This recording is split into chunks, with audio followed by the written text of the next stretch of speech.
Более 3000 школьников приняли участие в 10-й республиканской предметной олимпиаде вузов России. Накануне в Якутске подвели ее итоги. Так, для организации олимпиады в Якутию приехали представители 22 вузов страны. Среди них Московский технический университет имени Баумана, Сибирский федеральный университет, Санкт-Петербургский государственный университет и другие.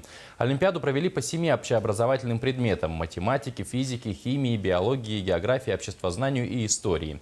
Всего в предметной олимпиаде приняли участие 3370 участников республиканских школ. Из них 1152 школьника прошли в следующий этап.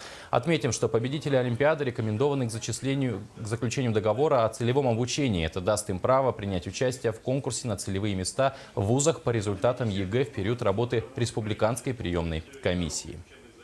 О том, как прошла олимпиада в Вилюйской группе улусов, расскажут наши коллеги. Ежегодно несколько сотен абитуриентов поступают в центральные вузы во время республиканской приемной комиссии. И в их число попадают те счастливчики, которые победили в республиканской предметной олимпиаде вузов Российской Федерации.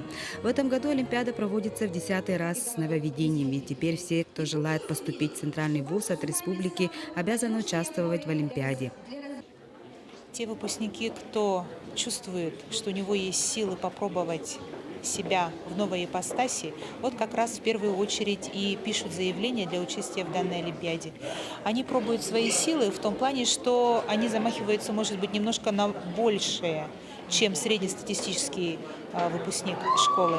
И в рамках целевой подготовки у них есть возможность учиться не только в ведущих вузах Российской Федерации, но и познакомиться с культурой, с историей того или иного края, области или другого региона.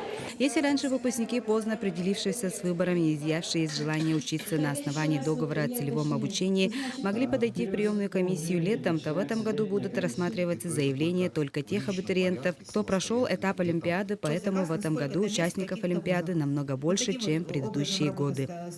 Все зависит от того, какие места выставляют министерство. Вот оно в этом году чуточку сменило количество приглашенных, количество студентов, которые участвуют в целевом приеме для нашего вуза, оставив оптическую волоконную связь и радиоэлектронные системы и комплексы. Обычно это чуть шире, и все информационные технологии и технологии защиты, в частности защиты информации в банках, в сфере, в инфокоммуникационных технологиях. Это одни из востребованных специальностей, которые сейчас передали в Новосибирск. Выпускники вуза востребованы всегда, ибо это самое острие технического прогресса.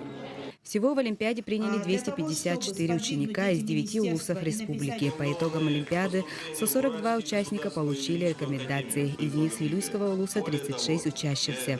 С победителями олимпиады Министерство профессионального образования, подготовки и расстановки кадров Республики Саха-Якутия заключит договор о целевом обучении, что дает право участвовать в конкурсе на целевые места по итогам ЕГЭ.